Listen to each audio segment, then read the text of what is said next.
I welcome everybody. Today is July 31st. This is a meeting of our full council meeting here in Gulf Manor. We'd like to get each of our meetings started with Pledge of Allegiance. So if you could stand as you are able. Thank you. I pledge allegiance to the flag of the United States of America and to the republic for which it stands, one nation, under God, indivisible, with liberty and justice for all. All right, Mr. Pridnoff, could you get us started with a roll call, please? With pleasure. Ms. Cheney is absent. Mr. Fisher. Here. Mr. Knipp. Here. Ms. Marks. Ms. Snyder. Here. Mr. Van Harn. Here. My understanding is that Ms. Cheney had a family emergency that she needed to attend to. Is there a Motion motion? to excuse, Mr. Motion to Chairman. excuse. All those in favor? Aye. Good. And I'm presuming everyone has had an opportunity to look at the agenda. Do we need any amendments to it, or we open to have a motion to approve? Motion to accept the agenda. Mr. Mayor, we are asking for an executive session at the end of the evening. All right. So there's been a requested amendment to it that we have an executive session at the end of the meeting for matters of property. I'm not sure. Property and Property compensation of an elected official, elected or public official. All right, so for matters of property and compensation of an employee or elected official. If anyone would like to. Motion to accept the amended agenda. Very good. Second. All those in favor? Aye. All right, thank you. Mr. Mayor, just a question. It's the first time I've heard us have two executive sessions for two meetings. Is that how we can do that? One executive session, two separate topics. As long as We're allowed you to do that. as long as you We did that two that are at the last acceptable. council meeting. We did, okay, sorry. Just making sure. Thank you. All right, so this evening we do have a registered resident, Maxine Robinson, at 2441 Hardmore Avenue. Would you care to step forward, please, and let us know? Hi, There you go. Maxine Robinson at 2441 Arbor Avenue. So my concern is curb appeal. As we come through Gulf Manor under the overpass, the store right there, I wanted to know who is responsible for keeping that grass cut from the time you go under the overpass to the time you come to the light there, where the business is on. Who's responsible? Right. Is it commercial or is it the owner of those businesses? I'm going to defer to our administration here. I'm believing it's commercial. I'm going to defer to our building code enforcement official. If there's a complaint that you'd like to make, we'll be happy to investigate it. And I've done that. So it's like, if you go down and just take a look at it, the grass is very high. And I mean, this is documented. So who did you complain to? I did it online, I'm sorry. the online complaint. Okay, I'll follow up with Mr. Putoff. Yes, and I want to know how long does it take once you do that complaint? Because I've also made some complaints on my street. One example, 2437, there's a set of mattresses that's been there for over 30 to 60 days, which has created rodents and possums and what do you call that, raccoons. And so it's deplorable. So it's been sitting there. So someone needs to go there and talk to them. Yeah. Is it on the street or up against the house? It's up against the house. Yeah, and it's been there for like 30 to 60 days. So if I'm driving down my street and I can see it and it's coming out. Yeah. And I did do the complaint, and so I want to know how long is the turnaround time? I know that that's been reported on before, because that's not the first time that's been a question. Do you recall it? So it depends on the nature of the violation and whether or not notices had to be mailed and certified to the property owner. Right, We can't simply just go on property and do things. It has to be done through that process. right. I would have to have Mr. Putoff take a look at the case file and see what's been done and report that back to you. What's the address of those mattresses? 2437. And then two other complaints. There's a property on the corner of Gamble and Langdon Farm. I don't know who owns that. It's a two-family building, whatever. But they have like a big lawnmower just sitting there. But I don't know, someone has purchased that property, whatever, but it's an eyesore. So my concern is, with Gulf Manor only being, 0.57 miles radius, when we come into our perimeters, it should be clean. If I go to Mason, if I go to Montgomery, wherever, Liberty Township, and we pay this these taxes to come into our unit, it should be clean. So Yeah. that's my concerns. All right. And I was just really concerned about how long it takes for that enforcement. If I Right. do complain, how long it takes for them Right. to go out and speak to someone.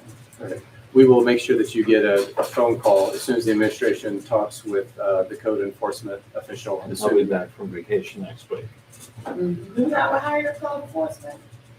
Okay, okay. Yeah, I was just- Yeah. we have an employee that is specifically charged with Okay, that. because So, I'm like, when I come through and I'm seeing that daily, I don't Yeah. go through all that time, it's something, if I see it, everyone else should be able Right. to see it. Okay, well, that's fine. thank you. We appreciate you bringing it to our attention. Okay, thank you.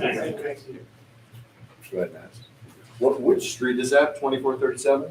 Ardmore. Cardmore? Near me, I think it's on the other side of the street. Thank you. I've never seen the mattress before. I don't usually like look in between the houses. When it's on my property value, I'll look at everything. With my property value, you know, Oh, yeah. rent.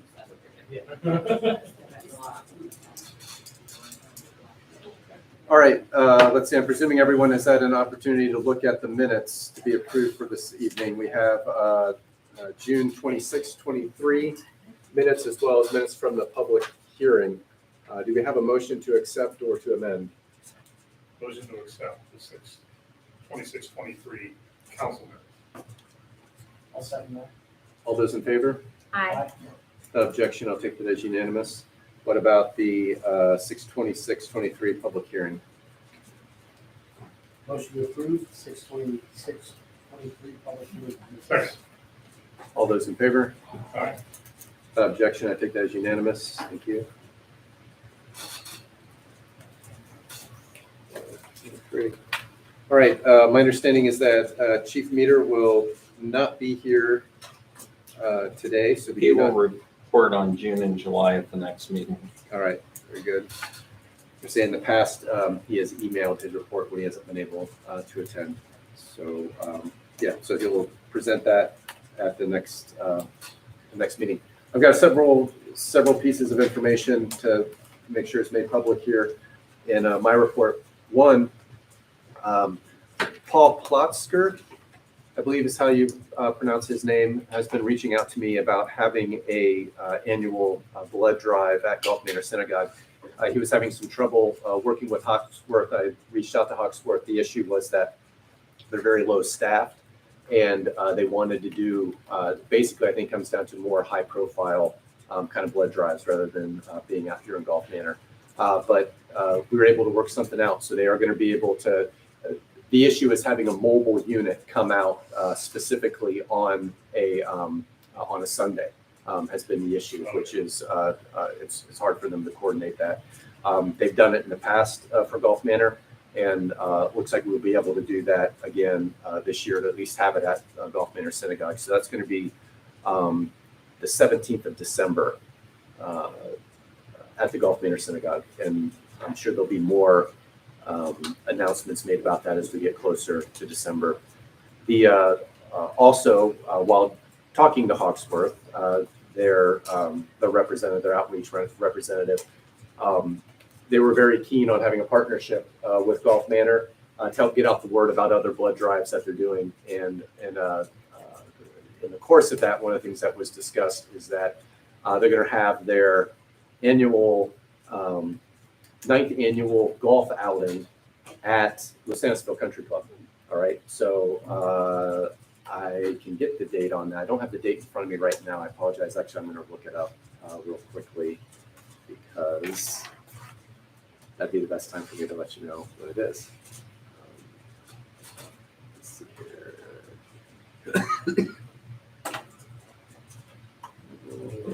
Thursday, September 14th. The Los Angeles Country Club. Registration is at 10 a.m. and then they start at 11 a.m.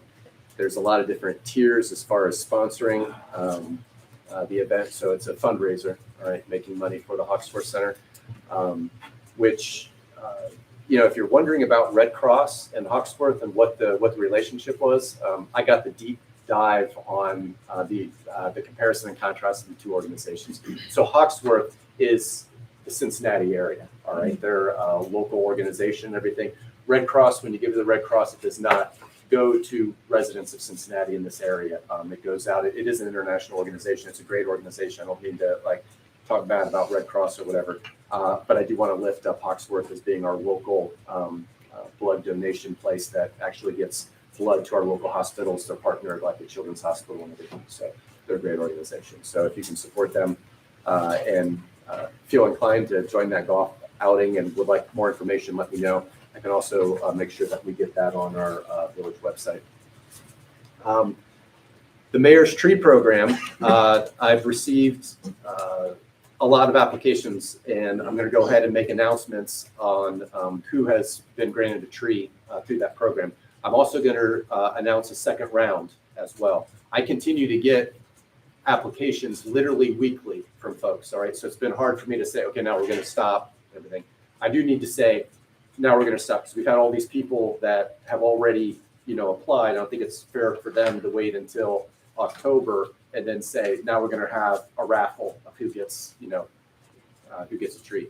So there is no raffle on the first round because I think we only have like 13 applications. I'll go ahead and read them off, and then I'll personally reach out to each of them to let them know that they're getting their tree. We have a good deal through the county. Is that right?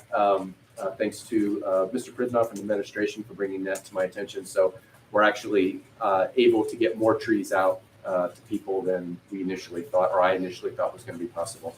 So Victoria Miller McSwiggan, I'm going to pronounce his last name wrong, Masha Fush. Moshi. Foshi? Moshi. Moshi? Moshi Fuchs. Moshi Fush. That's, I did say Moshi. Fuchs, right? Fuchs. Fuchs. All right. Down the street name, yeah. REA Schwab. Gene Holmes. Joshua Pine. Taylor Smith. Same first name. Elizabeth and Daniel Lappe. Late. David Suchnek. Timothy Drombowski. Did anybody named Smith or anybody else? There's a Jerry Densmore. That's it. And I just got one this evening as well from Mary Company. So congratulations to all you folks. I'll be sending out an official email to let you know what the next steps are. And taking this occasion to say officially launching the second round, which I anticipate to be going forward for at least another 2 months for people to be applying. Again, I continue to hear from people that they've never heard of this, all right? So please help spread the word on it. We've put it in people's mailboxes. We've had it up on the website, but people are still not hearing about it somehow. When people hear about it, then they're requesting a tree. And we've got the funds to be able to get them a tree. So Golf Manor Mayor Tree Program, free tree if you want one. Just fill out the application. You plant them and take pictures? Sorry. If I have to. He's doing that, they're golden post holes. He's getting like paper. Yeah, we did golden shovel.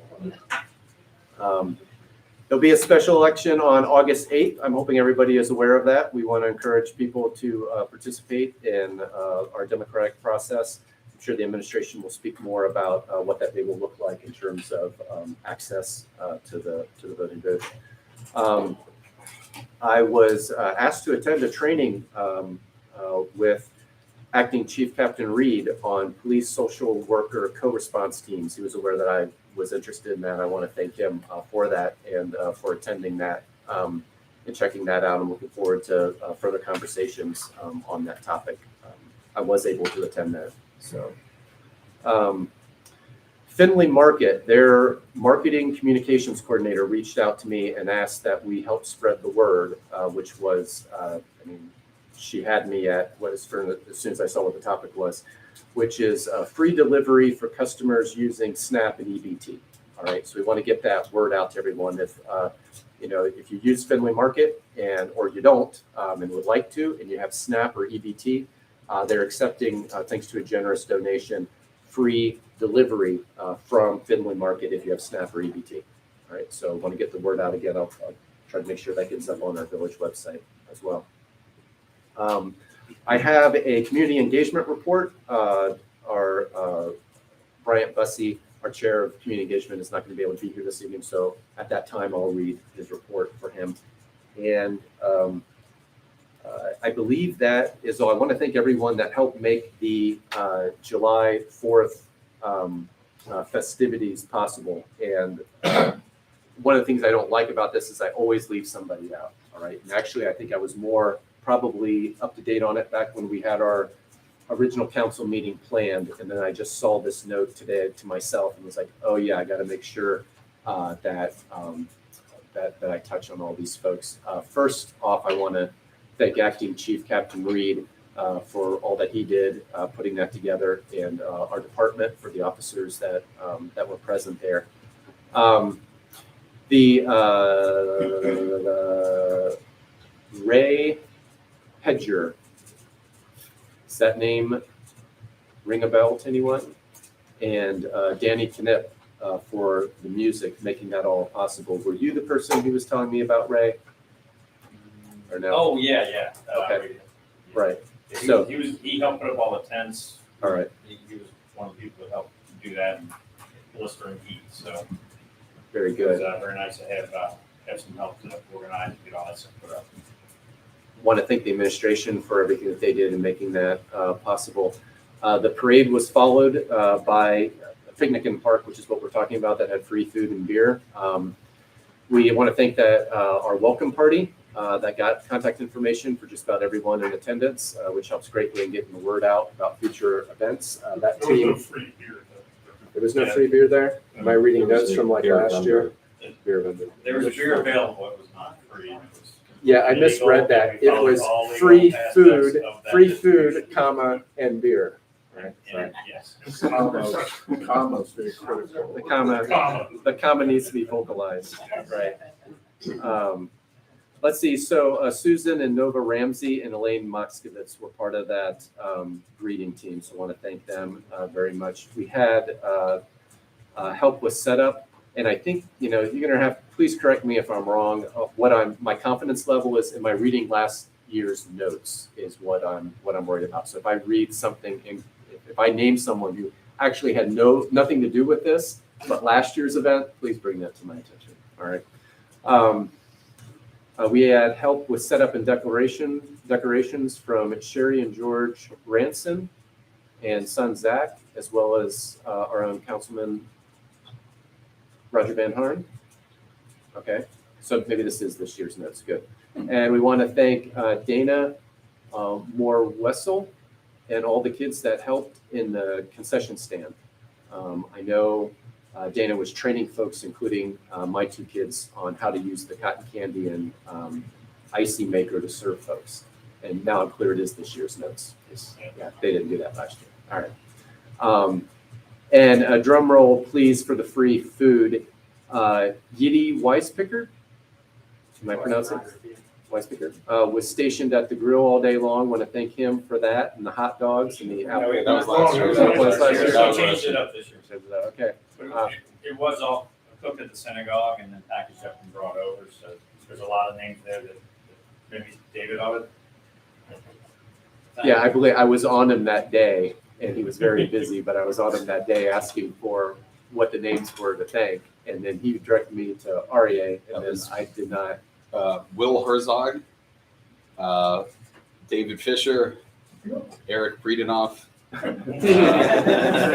name a few. Who was it? Ari Schwab there? I can't remember. There was one. And Eric was very melty that day. I was.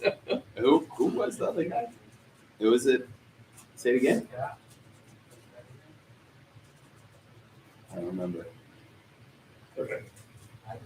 The guy. The guy. All right. The guy. Yeah, so I know that the Honorable Greg Schwartzberg has contributed in the past, and I'm unclear on if this is last year's notes or this year's notes. Last year's notes, okay. And yes, again, with thanks to Mr. Knipp for always coming through with very short notice. I think last year it was, you had less than 3 weeks' notice to put the thing together. And so we always have a great sound system, and I really appreciate that from Mr. Knipp. And we spent 4 or 5 days this year out there pulling, iron, everything. Oh, yeah. Yeah, we were actually able to set up a day before a little bit, so that kind of helped. One name that's notably missing is Dave Welker from the Cincinnati Circus. Yes, I can't express enough in that kind of heat. The water bottles that the police department supplied, that Captain Reed helped organize and bring, plus you got us a discount on all the ice. Yeah. That was huge. Yeah. That kind of heat with and then the children. water And when park Dave stuff. Welker supplied the slip and slide and all the circus stuff, those inflatables were huge to kind of really keep the kids entertained while the parents kind of sat back and enjoyed the festivities and the music. And it's a lot. And I know a lot of our resources are tested and challenged from different municipalities. Like fireworks are tough to get because they're so expensive on the 4th. So, and we've got a lot of suggestions. One from Captain Reed about adjusting some things for next year. But I really want to stress how hot it was. And if Dave Wilker hadn't really kind of come through in the clutch like he does every year with that water slide, it would have really been tough for parents and their children. So it worked out really well. Here. Do we do an official letter of thanks to Cincinnati Circus when we do that? We can. Yeah, let's do that. Let's. They come through. I mean, this wasn't the only time they've come through. They come through a lot. Almost every year for the past 4 years. So the We Thrive team was there also. We Thrive was there. Our Golf Manor We Thrive team, headed by Casey Dressel, and the We Thrive Hamilton County was there. One specifically. I forget Okay. what the conference is. I should know that myself. But I'm drawing a blank on it. So thank you to the We Thrive team. Thank you for all those that went unmentioned and helped contribute to making this such a successful event. And with that, if there's no questions, I'll pass it over to the administration for their report. Just one comment. Everything you said about getting the word out gets me more excited about having it down. Yeah. Those are perfect things to be fitting in on an ongoing basis whenever that thing, I just kept seeing it and hearing it, so. Getting people the app and reminding them to leave their notifications turned on it. Yeah. Or looking at the That's, So, speaking of that, Thank you. Yes. who has a smartphone? I do. Pull your smartphones out.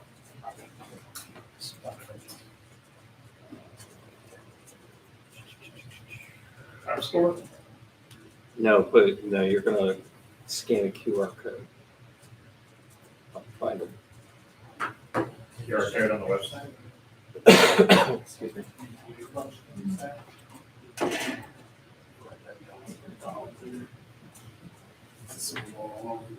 Hey, Ron, is the QR code on the website? It's right there. Oh, perfect. So it should take you to the correct store, whether it's Apple or Android. Is it on the website? It's on the website. You can just type in Golf Manor in the app So, store. so here's the thing. I don't Golf want Manor to be Connect. bombarded with a list Yeah, about Connect. what's wrong and what needs to be changed. It's still in testing phase, but it works really well, especially when there's thunderstorms. So I've been testing push notifications.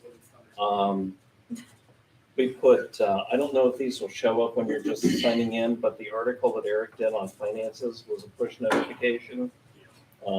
That's it? But Yeah. no, that's not the app itself. Wait. takes it a while to load onto your phone. Yeah, that's it. Where it says get. Yeah, press get. So anyway, we'll talk more about this. What I would encourage you to do is roll through it, use it, see what you like, see what you don't like. Send me an email with any feedback. But like I said, I don't want to get bombarded with 100 things at once because we're still, there's a couple pieces of information that we're still working on. They need to be fine tuned. So, Oh, yeah. but it works really well. I need to update that mayor's welcome because I didn't actually write that. Yeah, it's on the website. So, The yeah. chief's welcome is before that. What's that? The chief's welcome is before that out there. Political honesty. Yeah. That's I wrote the law. No, I've seen it before, but it was never public facing. It hasn't been public facing for a while. So. So, What you need to know. Okay, good. All done. Yes, Mr. Van Horn. Did you have something first? yeah, I'm doing my report. Oh, I thought you had a question about the, I the question I have is, what's the general, like, rollout plan of it right now? Or what should we- So, they are sending us a marketing program, which I don't know that necessarily we want to use all aspects of it. There are pieces of it that we're going to want to use. What I would like to see us do is a huge rollout of this at the September 10th event. But then again, I'm thinking, why hold on to something that's working really well? Because it doesn't seem like it's that complicated at this point, which is why I'd like you guys to, and you're watching online and you want to go scan this from our website, feel free to do it. But remember that it's in testing phase. Yeah, that's exactly what I was thinking was, obviously I'd like to get going on sooner than that. Maybe a way to approach it is when you feel like it's ready, you have some sort of raffle that if you sign up between these dates, there's a winner and they'll be announced after the Cincinnati event around this app, some kind of. And what are you donating to give away? The idea. Oh, good, good, that's good, I got it. Because that becomes a problem giving stuff away, so we'll Yes. talk about it. Well, we've done it before with TVs and it's not a new idea, but it's a way to, Let's discuss that. what's that? thank We you. can discuss that next meeting, Yeah. because we get closer to the really launch. Okay, so that was not on my reports, though. Mr. Burnoff, if you can add that. Sure. What's actually on my report, a road summary. I don't know if you've been to the front of the building, but we are working on construction of our new, I'm calling it the plaza in front of the entrance, which is going to connect to a mirrored area across the street in the parking lot, which will be our new ADA compliant access to the building. The actual ADA pieces of the concrete have been poured. There will be some stamped concrete in the areas that are sitting there open at the moment. We're hoping when we get to a point that we can actually get a sense of what the space is to buy some benches and put plantings and stuff out there to kind of soften the front of the building to make that kind of a gathering place for people. So that's coming and going well. The new drain line, as I reported on with the municipal building, has been installed at this point. So the next phase of that project will be to tear up the back of the building and put in the new drainage system. We've not figured out funding on that yet, so that's probably not going to be. So, it's up there already. Where is? Oh, there we go. So for the naysayers out there who are saying, I just stick with Duke because it's cheaper. Mr. Brian Hart actually had this right when he replied to somebody who said this. I went back and looked, and the Energy Harbor electric aggregation that we signed up for a couple of months ago locked us in at 0.0691 per kilowatt hour. During the month of June, if you were on Duke Energy's plan, you were paying 0.1 0.101712 per kilowatt hour. So there was a significant savings in the month of June, and then in July, the Duke rate did come down a little bit. It was at 0.0994, but again, not as sharp of a price point as what we're paying with Energy Harbor. Where I think some people are getting confused, and I think this is important for council to be aware of, when you get your Duke bill and you look at it, there will be a section that says where your power comes from. And if your bill does not say Energy Harbor, or in the case of our natural gas program, AEG, you're not on the village program. What's happening is this election time for gas and electric rates, everybody's scrambling to get new customers when this happens. So that's in conflict and in competition with our aggregation program. Lots of people are getting, I get 2 or 3 every time we do aggregation. You have to be careful not to sign up for another program that in essence is more expensive than what we're charging in our aggregation program. So the couple of people that I've talked to who have been confused about this, the first question is, what does your bill say? Who are you with? If you're with Dynegy or some other company, that's not the Gulf Manor program, and the rates are going to be different. So just to clarify that, the other piece of this is this evening you have legislation to consider to give the administration the ability to lock in a lower rate for our gas program. Currently, we are locked in through October 2024 through AEG at a price of 0.839 per cubic foot. They believe that the rates are going to go down significantly over the next couple of months. And they want us to have the agility to be able to lock into a new contract without having to wait for council meetings, which will allow, which we could lose a good rate if we have to wait a couple of weeks.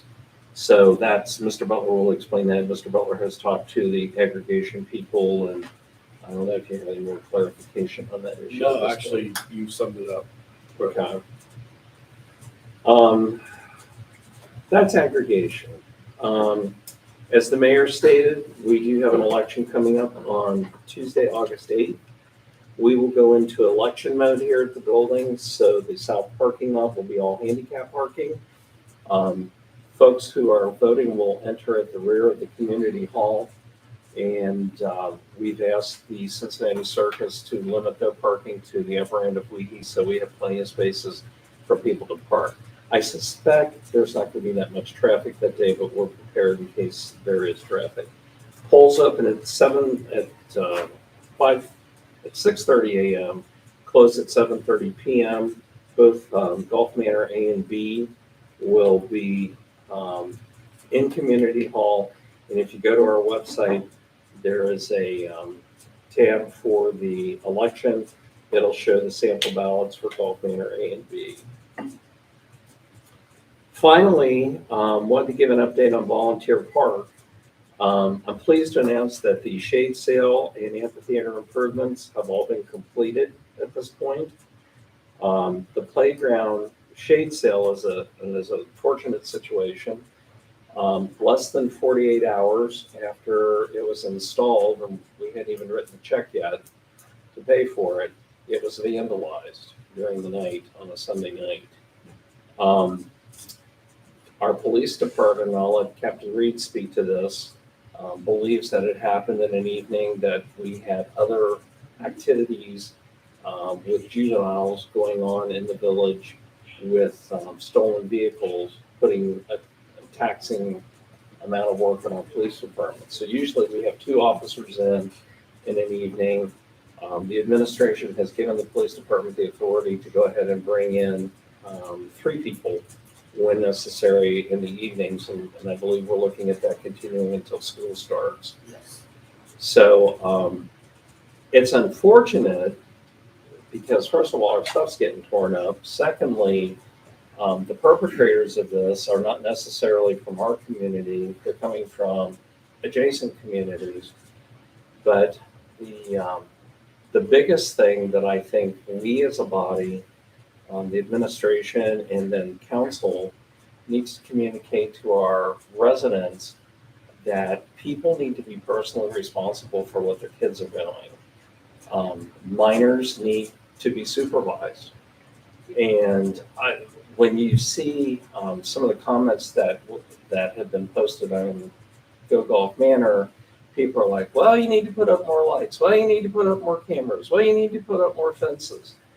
Those things are never going to curb this kind of activity. They will delay it. People will find a way around it.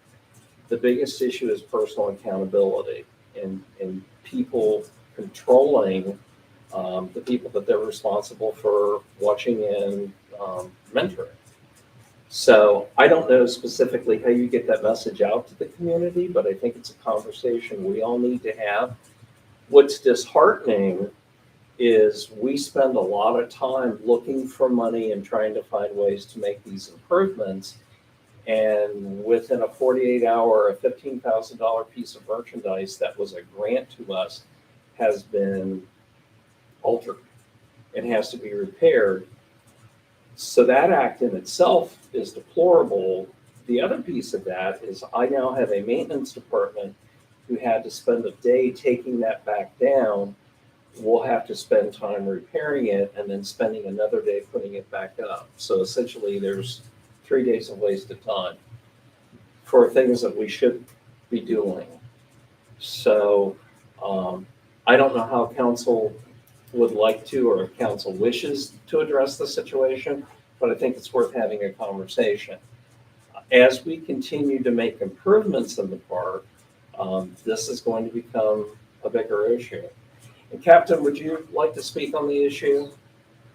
The biggest thing, and it was kind of going in my report as well, is one, we have to secure the park. There's a lot of exposures that we can see and some that we can't see.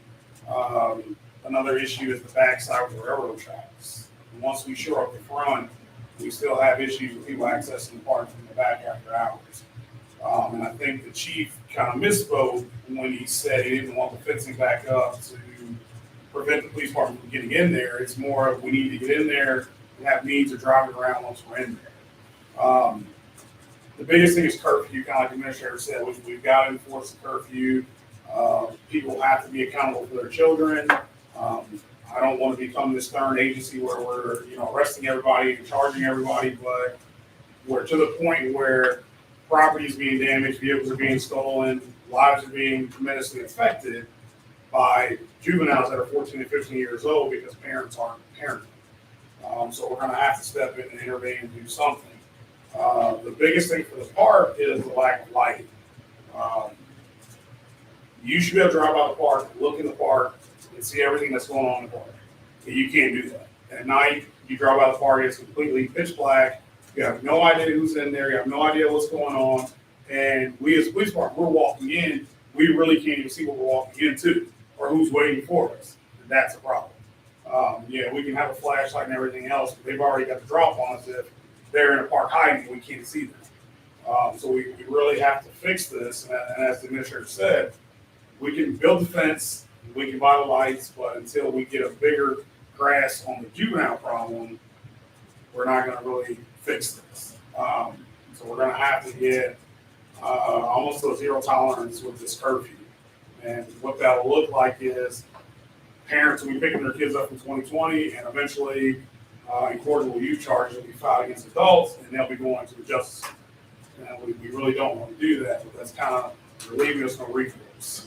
So it's a multifaceted approach that we have to take with this. It's going to require a lot from the council telling us what you want.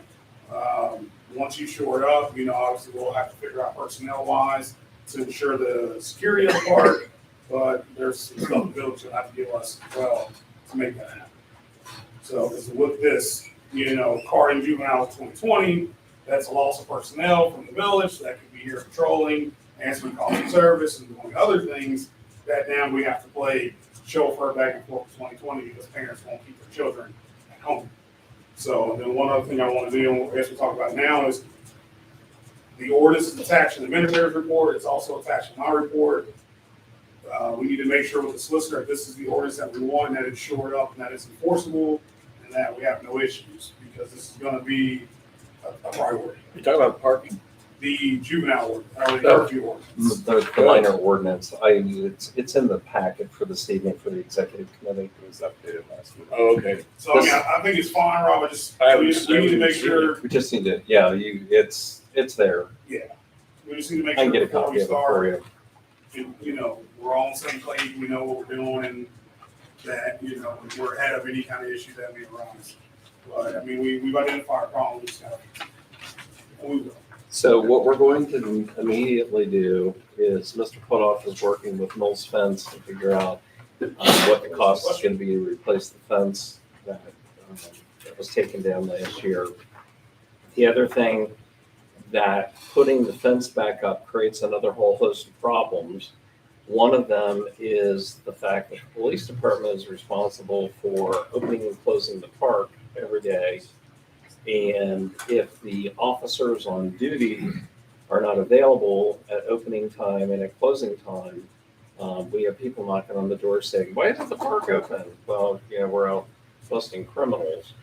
So what we're trying to do is to find a solution with doing some type of an electronic gate on the park that can be operated from the municipal building or is on some kind of a timer that will help to alleviate that problem.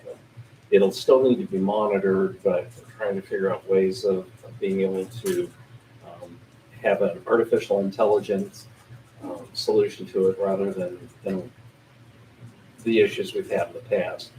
The other thing our IT manager is looking at is we have a nice door lock system that we put in a couple years ago here in the building.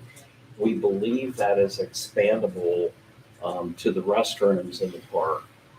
It's also programmable that will allow the restrooms to be automatically unlocked on a specific schedule, and you can also lock and unlock them. In fact, we do that with the building with our phones. So the issue that we have there is we need to make sure that once somebody goes in the bathroom, they don't get locked in and can't get out, especially if they don't have their phone. But those are solutions that we're working on at this point to try and alleviate this. It complements, I know Mr. Putoff has talked with the mayor about putting trees along that area where the fences go on currently. We still want to do that. I think that makes a nice solution to really spiff up that area.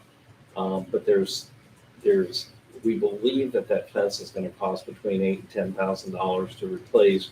That's a funding issue that Mr. Putoff will be challenged to try and figure out where that comes from. So, yes, go ahead. Specifically regarding that, there was a resident that reached out as a result of this, and he wants to organize with the businesses and things to help with the park and figure out what to do. This may be a good time to, I reached out to him, so I'll connect you with Mr. Putoff and we'll do that, but at this point, he's pretty motivated and he's. He really needs to touch base with me, not Jim. That's really not Jim's area. Well, he was an electrician and he had wanted to help in electricity too, so kind of one thing like went up. So, but anyway, in terms of funding, that's kind of what he referred to is trying to organize how our businesses help. We are always very appreciative of businesses that want to help support the park and our operations here, and so that's always going to be very welcome. But it should go through channels. Yeah. Well, yeah. Happy to It talk. started with electrician discussion and it went somewhere else. I've had several discussions with him in the last couple of weeks. So I'm glad to have the discussion with him.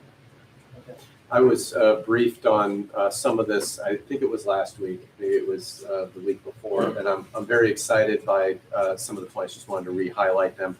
I myself, with my kids, have run into situations where in the middle of the day we'll be out at the park and the bathrooms are locked up. And how frustrating that is. I know that if I'm frustrated by it, I know there's other parents that are certainly frustrated by it as well. So the ability to extend that locking system, because it's a problem having someone manually go out there and unlock it and lock it. To be able to do it remotely from the building, I think that's huge, and I think that that will be much welcomed by our community to make sure that those bathrooms are unlocked when they should be unlocked and locked when they should be. The ability to have a gate that's locking itself, as well, at curfew time, I think that's really positive too. The ability to have lights and cameras there so that when we do, that we can see juveniles that are involved in it, that helps in apprehending folks later if you actually have a video of that. So I'm excited about the possibilities of what we may be able to do with extenders and other suggestions that have been made to help try to keep the costs down on that stuff. I think it's absolutely true that ultimately all the tech stuff in the world doesn't solve the human factor a lot of times, but that there's some things that we don't have control over and some things that we do have control over, and I think that we do need to press forward on the things that we do have control over, which is pursuing some of these things. I'm very excited to hear that the administration is moving forward with. So a couple more per things. One is we are starting to have a discussion with Duke Energy about attaching a lighting program in the park with our LED lighting program. So we've signed the contracts for the LEDs. We don't have a time frame with that yet, and I'm still waiting for their engineer to get back to me. So hopefully we'll have some kind of information on that. I don't know if that means that we go with our own contractor and then deal with Duke Energy or what that looks like. We're just at the very beginning stages of that. The other thing that's really exciting is the mayor and I and our engineer met 2 weeks ago, I think, to discuss the possibility of doing permanent seating in the amphitheater.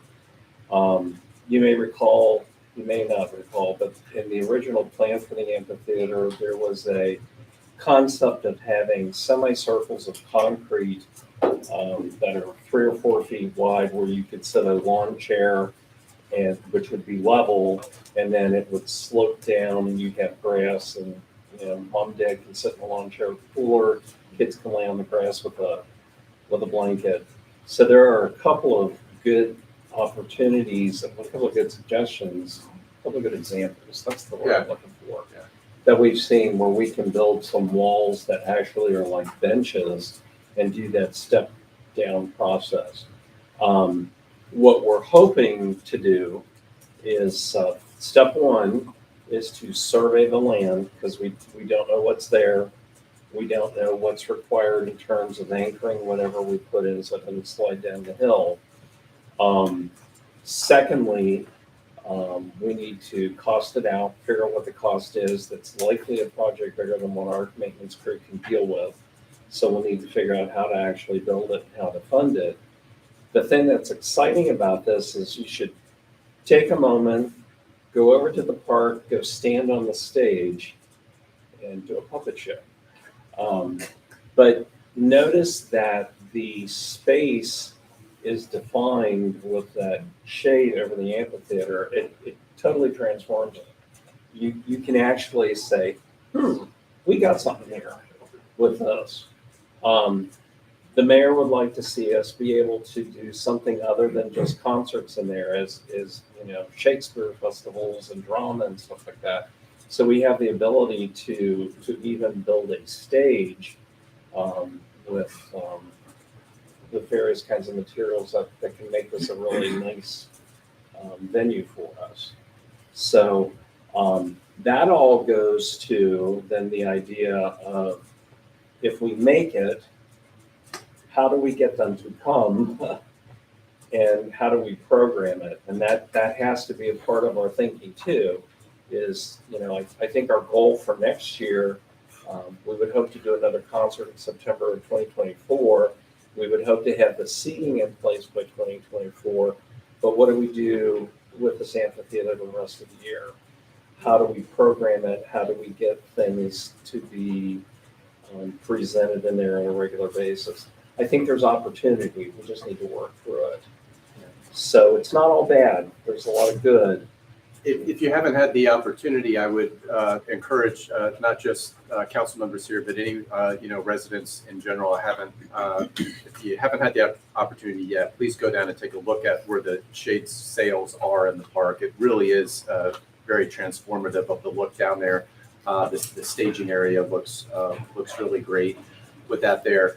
One of the first I found out that Cincinnati Shakespeare Company does free plays in the park, all right, throughout Hamilton County.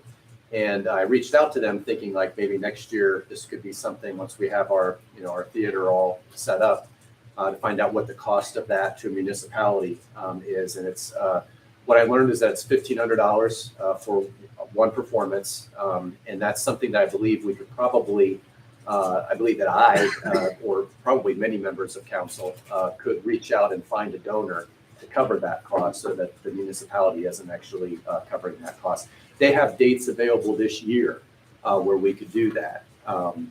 That would be tricky largely because I found out the stage size that they require is a little bit larger.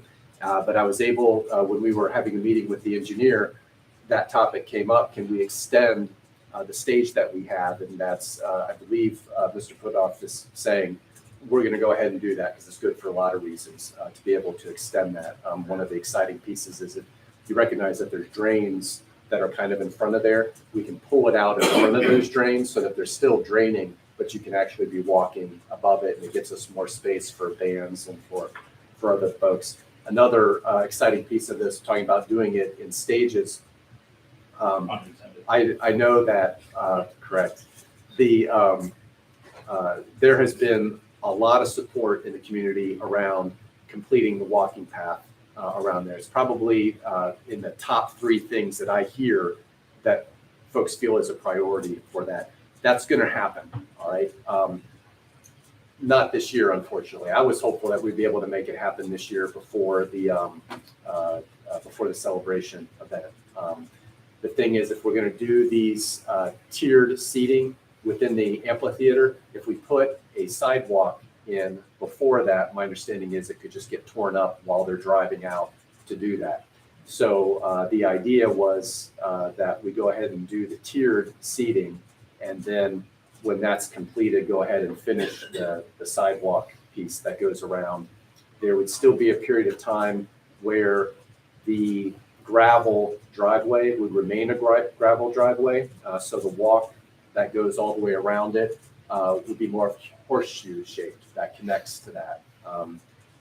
My ideas would be then to have park benches around there for folks to sit and shade spots. There are some nice shade spots from the trees that are already out there along that backside where folks. Anyway, lots of exciting things. My understanding is that as soon as that there would be any kind of groundbreaking for any of this stuff is going to be spring of next year. All right, and that's that's we got to fit in doing the surveys and everything. To understand the survey piece, also information that was given me is that when they did the fill in of where the pool was, they filled it in with chunks of concrete, and like there was no stipulation in the contract at the time when that was refilled, what they had to refill it with. So the grass doesn't grow very well in there. When they were digging trenches to put what was it? The stanchions. When they were digging that, what they were finding under the ground was just like crap. All right. So that's part of when you're. There's a lot of construction debris that was just used as fill. Yeah, right, So right. they had a hard time digging for the electrical line. Right. And what I'm told is that affects our ability to put trees in that area as well, because there's nothing for them to really grow into underground. There's some solutions to that that I'm hopeful will be followed through with, and some exciting. So if you're interested in that topic, I'm happy to talk to you some about that. Wanted to bring in something really quick. I'm sorry for jumping If I into could your just tack report. onto that before you go to the next subject. I've researched a lot of this already, including designing a stage. My theater background, my technical theater background, I already literally designed the stage for it. It could be temporary or permanent. And not that it's the way to do it, but it's something to kind of blend with what you're talking about.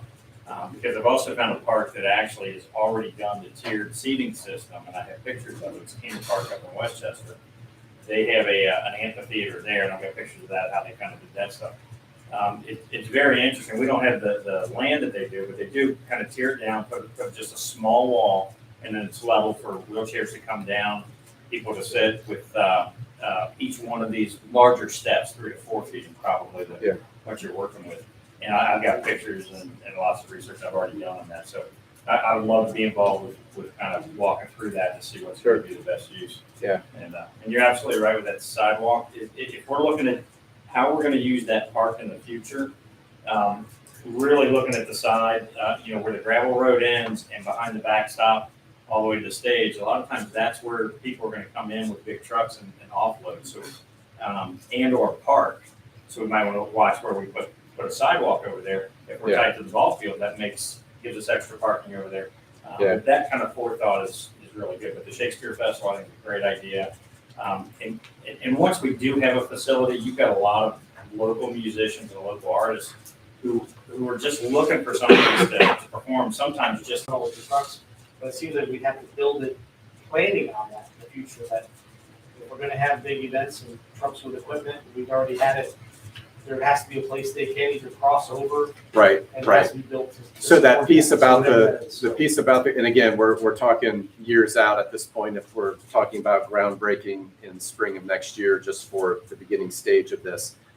One of the early ideas was I'd like to see food trucks be able to go around that backstop and park up close to where the amphitheater is. I think that'd be easier for residents that are attending an event to be able to just go right up to where they're at.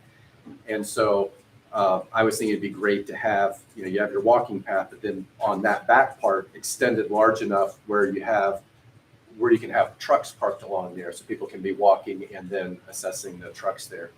And the idea is with so much work that's going on to not do that right away, but to continue to have the gravel piece there. But yes, when we put in the sidewalk, have it moved enough over that you can drive a truck to the side of that. And then when we have the funding and everything to be able to complete that gravel part of the walking path, have that be the type of concrete that's much stronger than the rest of the walking path so that you can have vehicles that, yes, go all the way around there.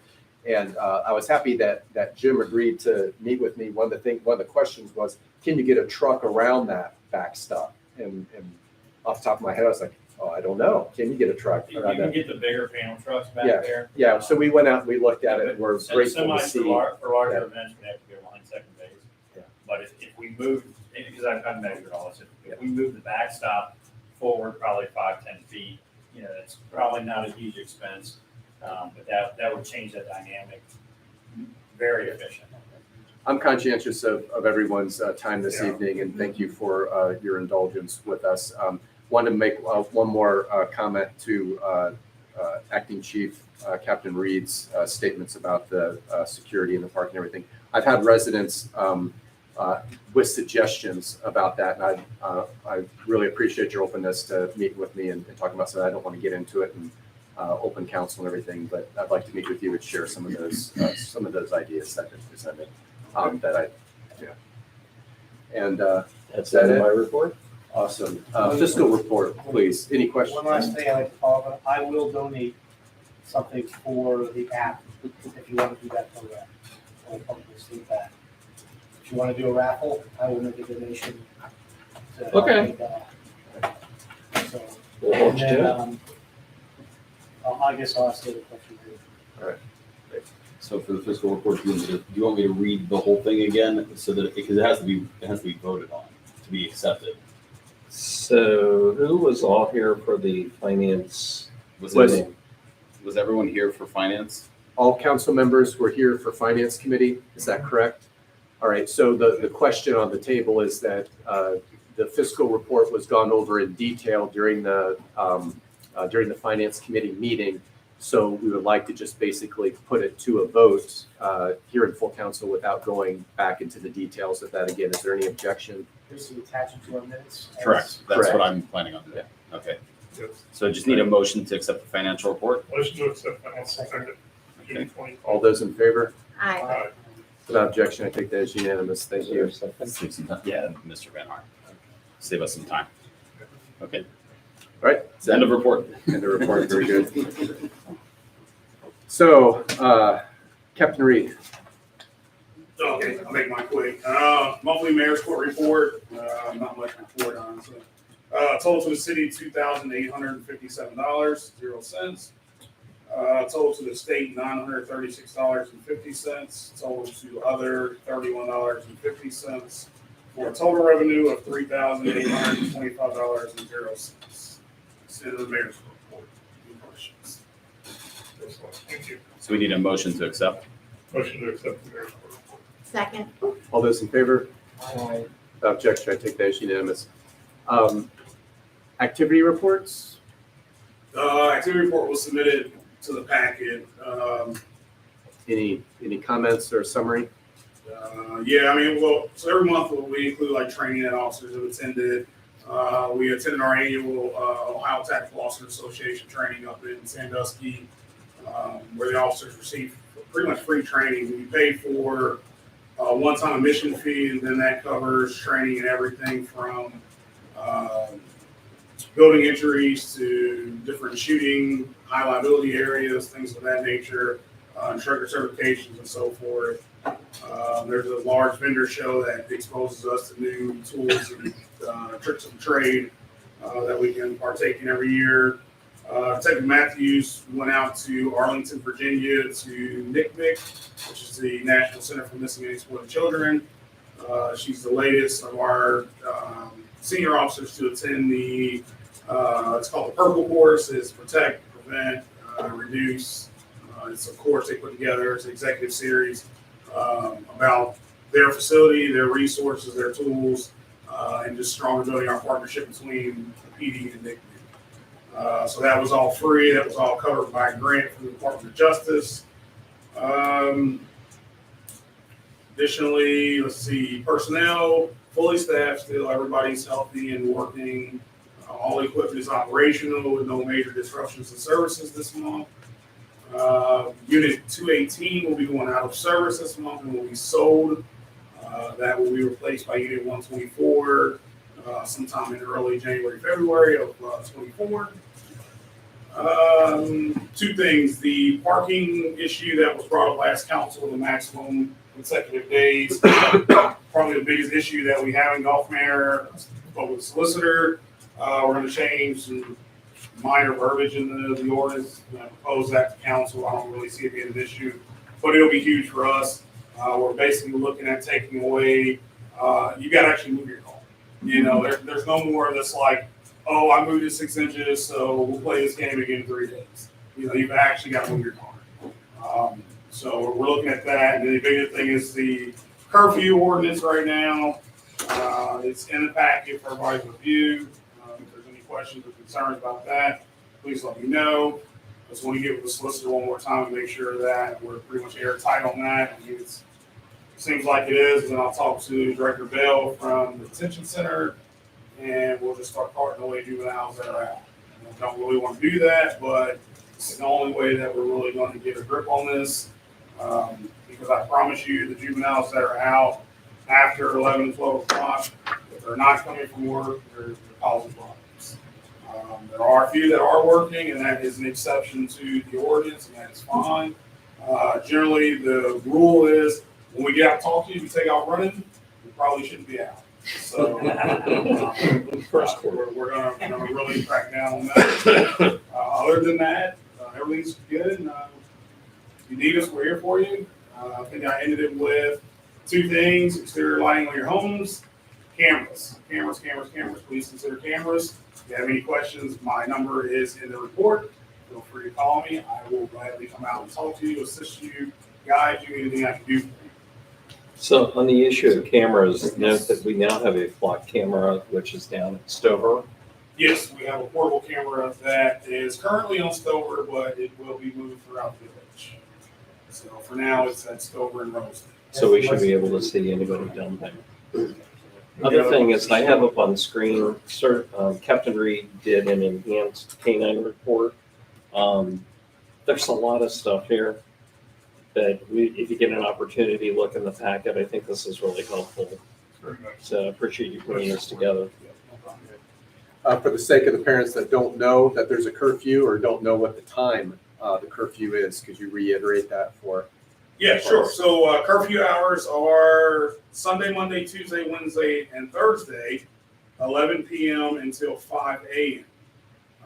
For some reason, it doesn't specifically speak to Friday, but Saturday or Sunday, it's 12:01 a.m. to 5 a.m. Juveniles cannot be out unattended or unaccompanied without a guardian between those hours. Okay. And of course, there are exceptions that are laid out in the ordinance as to why they can't do that.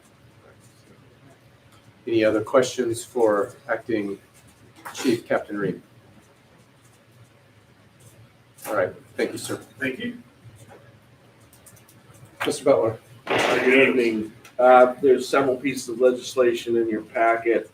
The first being ordinance number 2023-8 regarding natural gas aggregation. Mr. Hurth discussed this earlier, and it is precisely what he said it is. It's an opportunity for us to, it's an ordinance that allows us, the administration, I should say, some flexibility that if gas prices drop, they don't have to come back here to council to pass another ordinance. They can simply sign a new agreement, prevents the possibility of the gas prices creeping back up by the next time we have a council meeting, or if the council meeting gets canceled, that type of thing.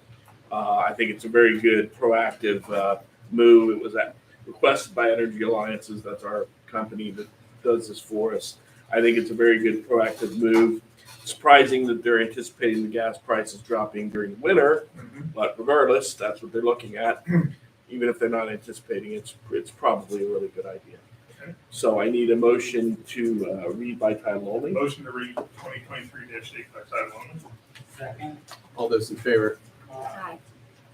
And I need a motion to amend the rules calling for 5 readings. Three readings. Motion to amend the rules, all ordinance. Second. Pass it. All those in favor? Aye. Without objection, I take that as unanimous. Ordinance number 2023-8, an ordinance authorizing the village administrator to enter into a natural gas aggregation agreement with a natural gas supplier as recommended by Energy Alliances, Inc., provided that the accepted aggregation rate is below the current contracted rate at the time of execution for a period not to exceed 36 months. Are there any questions about the legislation? If not, may I have a roll call vote, please? We have a motion to approve. Madison Yeah. Judge, sorry. As an emergency, please. Motion to approve 2023-8 as an emergency. Second. Roll call, please. Mr. Fisher, Yes. Mr. Knipp, Yes. Mr. Marks, Yes. Ms. Snyder, Yes. Mr. Van Horn. Yes. Motion passes. Thank you. Thank you. The next is an ordinance, the chief was touched on it earlier. This regards our 72-hour consecutive parking ordinance. Everybody's got an angle. Everybody finds a way to get around it. What people have been doing, well, previously the police had gone out and marked the tire, straight line down the tire onto the pavement, so you could see when the vehicle moved. Well, the case came out and said you can't do that. Basically, you can't touch the person's tire. So instead, the police started putting box around the tire. Same result. Tire moves, it's outside the box. Well, again, everybody comes up with something. So people started rolling their car 6 inches, 12 inches, whatever it took to get outside the box. Frankly, sometimes the stick's just going to work, and they're going to get away with it. But this gives the officers an additional tool to say, look, you didn't really relocate the vehicle, you didn't move the vehicle, you simply rolled it outside the box, so we're going to cite you. And so what I did was I put language in there that a de minimis movement of the vehicle, whether it's inches or feet, does not provide protection to the statute. So that's what we'd like to pass tonight. Chief, anything else on that? I mean, Yeah, I think that pretty covers it. yeah, I don't know that it's not perfect. Again, something like this, people are going to figure out some way to beat it. But again, it gives another tool to police to enforce the ordinance. Any questions or comments on this legislation? I'm already figuring out how to beat it in my head, but I'm not going to say it out loud. All right. Doesn't I want to surprise support me you at all. I'm glad you publicly announced Yeah, it doesn't surprise me at all, Mayor, that you're on top of that. that. Motion to read ordinance 2023-9 by title only. Is there a second? Second. All those in favor? Aye. Ordinance number 2023-9, an ordinance revoking Golf Manor Section 351.05, adopting a replacement and declaring an emergency. I need a motion to waive requirement of 3 readings. Is there such a motion? Second. So for clarification, often these will require 3 readings before they go into effect. It's been asked that there just be 1 reading so that we can roll this out quicker. There's not been an objection to that. There's been a first and a second. All those in favor? Aye. And then a motion to adopt as an emergency. Motion to adopt 2023-9 as an emergency. Second. All right, may I have a roll call, please? Mr. Fisher, Yes. Mr. Knipp, Aye. Mr. Marks, Yes. Ms. Snyder, Yes. Mr. Van Horn. Yes. Legislation passes. Thank you. The next is ordinance 2023-10, amending the appropriations. We've done this a couple times this year.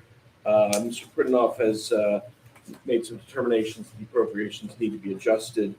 He might be able to expand on this a little bit more. It is an appropriations ordinance, so while we do want to, we still have to go through the same steps, and in other words, reading by title only, amending the rules. However, we don't have to have it as, we don't have to call it an emergency for it to be effective immediately. Do you have anything on it there? Yeah, I mean, it's the biggest piece, and you probably saw in your packets, our big road project, the road project funding. There were significant pieces that were not included in original appropriations, which will all be refunded to us through SORTA. That's really the biggest piece. Other parts, this is really where I was trying to keep things to quarterly appropriations. We were, I think, at one point doing it almost every month or every month and a half. So this is just to try and reduce that as we incur expenses, and the budgets are what they are. We don't necessarily know how much we're going to end up spending, so this is just a way to balance the books. So that was the main thrust of this. In addition to the roads, there is a chance that we may have to do this again in a couple of weeks, depending on things that are not necessarily, we can't necessarily discuss at this point. I think there's going to be discussion later, but at this time, just the appropriations which are in front of you are what we're asking you to vote on and give us authorization so that we can make those payments, especially for the road projects. For clarifications for residents that may be just tuning in to this kind of dynamic going on, could you clarify whether when we're doing this, whether you give an additional statement when this might be affecting our overall budget, like, oh, our budget isn't going to be balanced if we do this in the long run versus we're going to be reimbursed, so we're doing this now. Right. Well, we're not allowed to make appropriations that will cause us to have an unbalanced budget, meaning we have to know that we're going to have those resources available in order to make these appropriations. Otherwise, the county will never certify it. So it had to pass that test before we had this conversation. Are there any questions? Is there a motion? Motion to read ordinance 2023-10 by title only. Second. All those in favor? Aye. An ordinance to amend appropriations for current expenses and other expenditures of the Village of Golf Manor for fiscal year ending December 31st, 2023. Again, I need a motion to amend the rules, providing for 3 readings. Motion to amend the rules for 3 readings. Second. All those in favor? Aye. Aye. Now, Is there a motion? Motion to approve ordinance 2023-10. Second. Roll call vote, please. Mr. Fisher, Yes. Mr. Knipp, Yes. Mr. Marks, Yes. Ms. Snyder, Yes. Mr. Van Horn. Yes. Motion passes, or legislation passes. Thank you. The next is ordinance number 2023-11, which authorizes an agreement between the village and the Board of Hamilton County Commissioners relative to the improvement of Leahy Road. I think Mr. Hurth probably could speak to this. So you may recall, either the last council meeting or prior one, we had applied for the SORTA fund to do they were funding half of Leahy. In addition to that, we had also applied for municipal road funding, and we actually were awarded an additional $90,000 to cover our portion of the Leahy project. So what this agreement does this evening is accepts the agreement from the Hamilton County Commissioners to accept that money. this was that piece that we got. No. Any questions concerning this? Is there a motion? Motion to read by title only, please. Is there a motion to read by title only? Motion to read by title only. Is there a second? All those in favor? Aye. Ordinance number 2023-11, an ordinance authorizing an agreement between the Village of Gulf Manor and the Board of Hamilton County Commissioners relative to the improvement of Lee Road. So I need a motion to waive rules calling for 3 readings. Motion to waive the rules for 2023-11 for 3 readings. Second. All those in favor? Aye. Without objection, I take that as unanimous. And then Is there a motion, Motion to accept 2023-11. motion to pass Pass. as an emergency. Motion to pass as an emergency 2023-11. Second.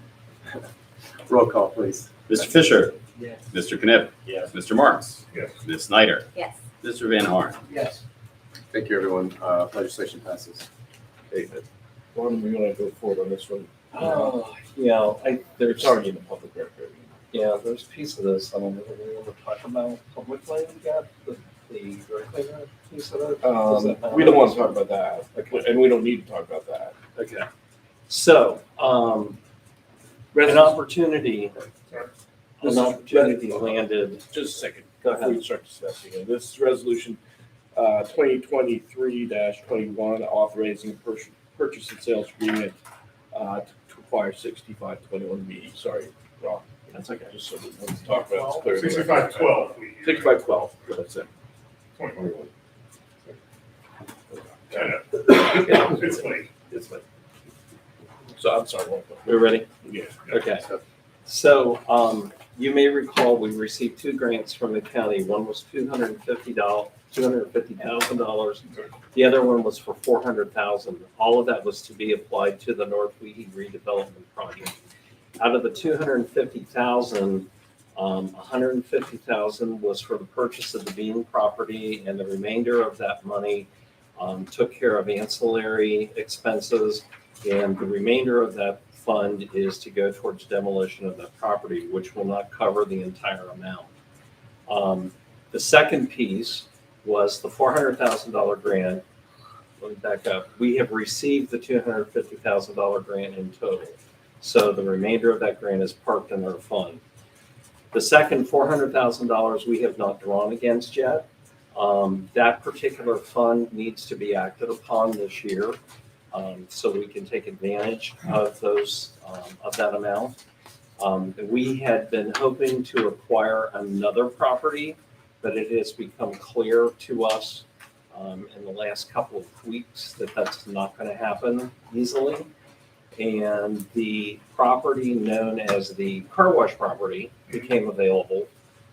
We started getting inquiries from other people wanting to buy that property about what's the deal, why is all the condemned property happening around it. So we were able to reach out to the owner of that property and came to an agreement to purchase that property for $150,000, which is the same thing we paid for the Bean property and for the bakery. So the remainder of that $400,000 then would be pooled with the remainder of the $250,000 to take down the Bean property, the car wash property, and the bakery all at once. Good. So this is an opportunity. It solves a lot of problems for us because of the adjacency of the Bean property to the car wash property. It was going to make it more expensive to do the demolition because of the protection of the existing building that would have been saved. We can go in with a knife now instead of, I guess, a shovel instead of a knife to do the demolition at this point. The other thing that's helpful with this is now we're in a position, I had been holding off doing the RFP for demolition because I wanted that third property because we do get a discount. Get two, buy two, get one free. Yeah. Kind of thing. Not quite that good. But anyway, this works out really well in terms of our total North Weehee redevelopment project. Yeah. So this is, the administration is recommending that we move forward with this. I've had a discussion with the county on the $400,000 fund. They are on board with us. They are willing to fund it. What I would expect will happen is they will fund us the $400,000, and then that will just be placed in our accounts and will make us purchase from those funds. So all that has to be coordinated, and council agrees to move forward with this purchase. How's that? Perfect. Any questions? Any clarifications? My only question is there 3 buildings in a row, or is there one other one now? We're looking at other properties. I think that's all we want to go on record with. It's one building. Yeah, this is one No, I building. mean, we're the purchasing. ones that we've acquired and this one. It's that maybe one. next, they're all next to each other, is it 3 of them? Or is it- There's three. The Bing property is actually 3 buildings. Yes. Okay, now I understand. One is on a separate property, 2's on a singular property, and then that's next to this. Okay, I thought the meeting was one building. It's a series. Okay, now I, thank you. Just for clarification. No. So I just need to. It's the bakery, the 2 properties in between, and then the car wash property that I just showed you. Well, this will leave one building standing on that side of Weehee, and that's where a Shedi Master is. It's the building to the north of the bakery. I need a motion to read by title only.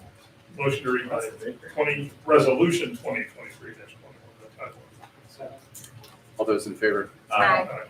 A resolution authorizing a purchase and sale agreement with PDP1 LLC to acquire property at 6512 Wheaton Road and declaring an emergency.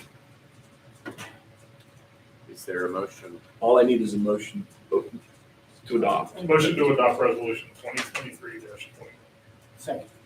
Any questions? Any further clarifications needed? If not, roll call, please. Mr. Fisher, Yes. Mr. Knipp, Yes. Mr. Marks, Yes. Ms. Snyder, Yes. Mr. Van Horn. Yes. Thank you, everyone. Legislation passes. Thank you. I have 2 other just points of interest. Soon, I believe it's in October, I wasn't very clear from the legislation. Yeah, I'll just send that all your way, no problem. Wasn't clear from the legislation. It appears in October, our bidding requirement for commercial contracts and other contracts is gonna go from a threshold of $50,000 up to $74,000. So we're not gonna have to send out for bid contracts over $75,000. That appears to occur in October, but again, the ordinance is the House bill is very long, and I wasn't exactly clear of the effective date, but it appears to be October of this year. This is somewhat minor, although I find it a little disturbing. Municipalities are going to be limited in the amount that they can fine for late tax filings to $25, a one-time late fee for $25. Why I don't know. All I can say is it makes no sense to me because now you pay the $25 and then you file whatever. Now, it's not all bad because we still have the option of prosecuting someone criminally for not filing their tax return. But I don't know that anybody likes the idea of more criminal prosecutions as opposed to saying now you owe $50 because you're 2 months late. And in fact, if you're a first-time filer, if you get fined $25 and then you file, you get it back. So they kind of really limited our ability to enforce our tax code. That's coming up in October of 2023 as well. And that's all I have, Mayor. Thank you, Mr. Butler. So we have executive committee report. They met this evening. Mr. Van Horn, your report, please. Yes, we met this evening and I think everybody's heard, we had much of the same discussion regarding the vandalism at the park, issues and security, cameras, all the things, so I think everyone was here and present for that. And then I did give a brief historical tax presentation on the village, which I'm happy to sharing with the village to post it. Just giving it about an 18 to 20-year history of seeing how our tax collections have been in relation to property and income tax, how they've gone, and I think it's fascinating just to see where we've been, where we are, some of the issues that we're always dealing with. Anyway, and that's pretty much, then we had an executive session for a matter of purchasing property. I was not able to attend the public executive committee meeting. Are there any questions about anything concerning Mr. Van Horn's report? We do have one minor change. We conferred after the meeting, and we would like to change our meeting regarding the other matter, the special session, at 8:00 p.m. Instead of be at 5:30. Can we do that here? Or? You can make a motion and Okay. We conferred, and I'd like to, I guess, make the motion if that's approved. So that's the recommendation of your committee? Yeah. Do that, okay. Is there such a motion? Or is there such a second, I guess, if you made the motion? I'll make the motion. Yeah. Is there, a second to the motion? This is moving what's the date of the meeting? August 8th. I'm sorry, Mr. Franklin, what are you trying to do? We announced a executive session, special session for executive committee to meet regarding a matter of employee compensation, I guess. And we set the time in the meeting at 5:30. But after the meeting, we discussed it again, and we all would like to move that time the same night, but to 8 Okay. instead of 5:30. That's fine. If you do it in a public meeting, So, Yeah. So we have a motion and a second on the table. Right. Any discussion about that? Any clarification needed from anyone? August 8th at 8 p.m. So just for clarification, if you didn't track what the solicitor was saying and what the chair was saying, this is a special session. This isn't the regular executive committee session. This is a special session specific to the compensation of an employee. And they're moving the time of that meeting from 5:30 to 8. That will be in all the public places if you're looking for when that council meeting will be. So we have a motion and a second. Do we have would that be a roll call vote? Yes. Or a roll call vote, please. Mr. Fisher? Yes. Mr. Knipp? Yes. Mr. Marks? Yes. Ms. Snyder? Yes. Mr. Van Horn? Yes. Thank you. So moved. And I guess that's end of the report. All right, very good. The concerning strategic plan, I had a question about that. I know that Mr. Fisher had put out an invitation for people to submit their ideas for moving forward with the strategic plan as far as more bullet points. The council as a whole had agreed on the major categories, and then there was an invitation put out for folks to give their input on what should be included in those categories, bullet point wise, for lack of a better description. I'm wondering if either of you two have an update on the timeline of when those recommendations need to be received before we're moving on. Is this the same where I submitted him to David? Yes, I believe so. Okay. Yeah, I know I submitted mine to you or to David. Yeah, David, excuse me, Councilman Fisher had agreed to serve as the person who was collecting all this input. So I was wondering if that period is over, if we can announce that it's over, or is it extended, or do you have a comment on that, Mr. Fisher? Sorry. My understanding was it was followed up on the next meeting, which I did not attend. Okay. And the strategic plan was passed, but I don't know exactly what happened. The bullet points of strategic plan was passed. If anybody wants to elaborate more on it, we'll be able to submit their elaborate reports. Yeah. And it's still open. Okay. And as soon as we get that, it's on schedule.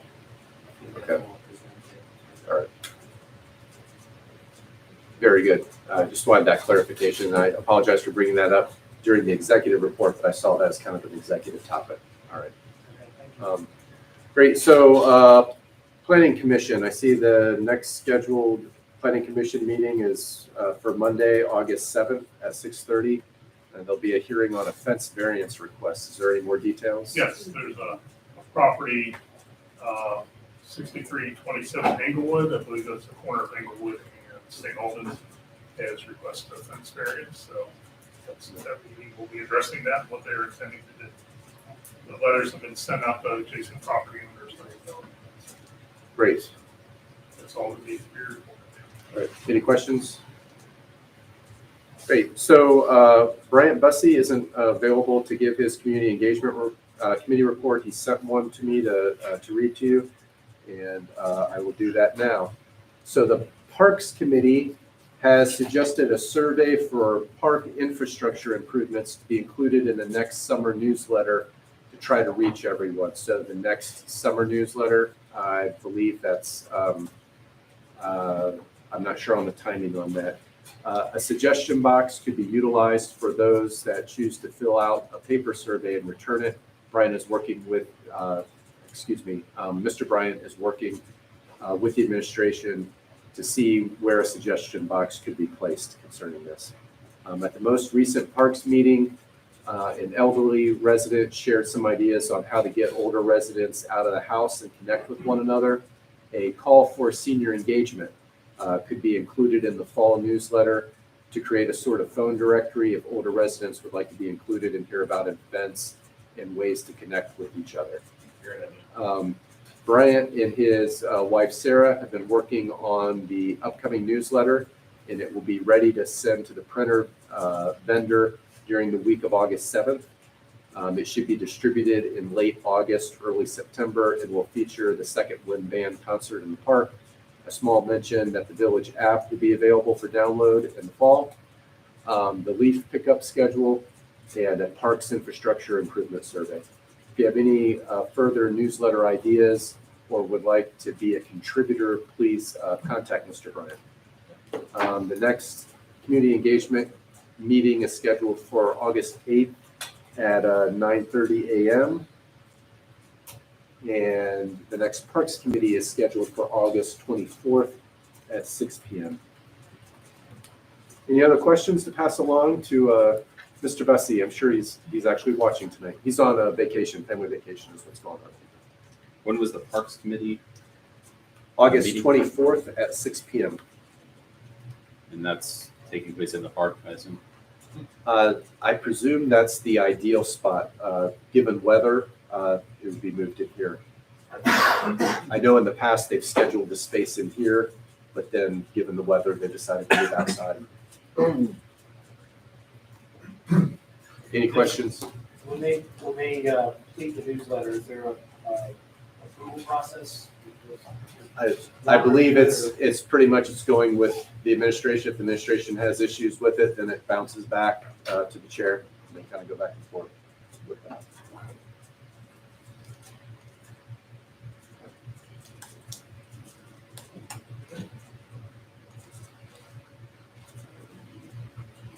Would council, you're not specifically asking this, but would council members like to see a copy of that before it goes out? No. No. No, we don't have to do it. Okay. I can't see why we would. On that point, this can become, there's a lot of sensitivity to basically the PR and things what we do. So there has to be some kind of process to approving it and what's put in it. And that would be through the administration. Yeah, that's what I would direct it through, is through the administration. If there's any issues, if the chair and the administration can't work it out, then, I'm happy to bring that to council or just make a decision on it myself. But I'm comfortable with the administration. And that just being Ron, or? Yes, I believe I'm so. your I would administrator. suggest to be somebody else too. I think there has to be. So you don't trust my judgment? No. Is that what you're stating? No. That got. So, with respect, that's the chair of the committee. All right, that's, I leave it to the chair of the committee to make the decision of what goes in that newsletter. And if the administration has an issue with it and they can't work it out, then I always hear from the administration if there's an issue like that. And If not, there's an issue with the chair. And not only does it go through the chair, it goes through the committee of, Correct, a committee of council. right. This is something clearly in the number of the administration.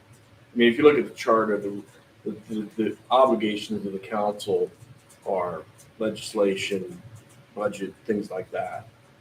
Something like this is clearly the administration to I'm happy to hear your concern on it. I haven't heard a specific concern, and this probably isn't the place for that, No, but I'm happy to hear it. definitely addressing the concern Okay, offline. okay.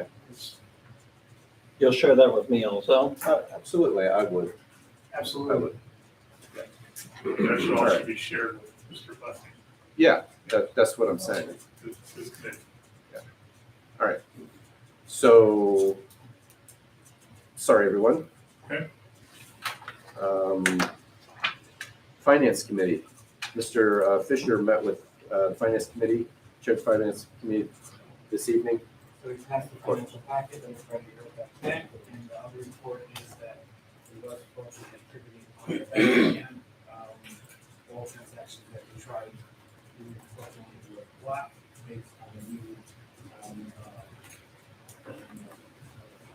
new, new security, they put into the accounts, and all of the money was moved out, and anything that might be at risk. And we thank Mr. Freeman for taking care of that, send them right, and make sure. Thank you, Mr. Fisher. Any questions concerning the report? All right, so I'm going to go ahead and give the announcements. We will be moving into an executive session immediately following these announcements. For those who don't know what that is, that's a meeting that's just of elected officials and those who have otherwise been invited to it. It's not open to the public. It's in this case, it's for matters of property purchase and the compensation of an employee or an elected official. And so that's a private meeting, and we hold that to the end so that we're not taking up your time. So you can tune out when we're done with these announcements here. So our next scheduled meetings are August 14th. Let's see, actually August 8th, which is community engagement, and that's at 9:30. Next Parks Committee is, the next meeting then is August 14th, which is our Executive Committee meeting at 5:30, our Finance Committee meeting at 6:30, and our Council meeting at 7:30 p.m. And the next meeting after that is our Parks Committee meeting, which is August 24th at 6 p.m. And then our September full council meeting and executive and finance are starting at 5:30. That's executive, 6:30 finance, and 7:30 full council.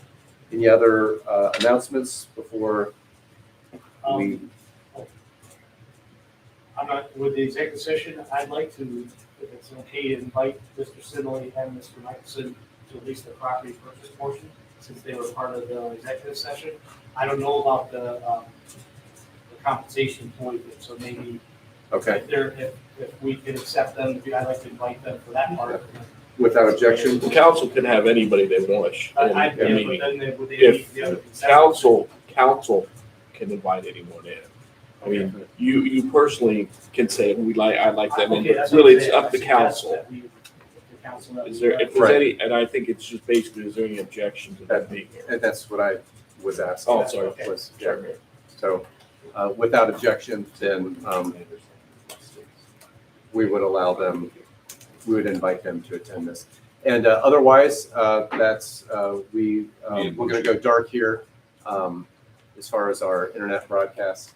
And I'll make we a won't motion be to go coming into back. that executive session for purposes of compensation of an employer, elected official, and the purchase of property. Second. And then we'll have to have a roll call vote. And allow. Yes. I noted that in the minutes separately, that there was no objection to that. Okay. Mr. Fisher, Yes. Mr. Knipp, Yes. Mr. Marks, Yes. Ms. Snyder, Yes. Mr. Van Horn. Yes. Nothing like a well-oiled machine. Let's roll. Thank you, everyone. Can somebody close the door, please? I'll grab. Yeah.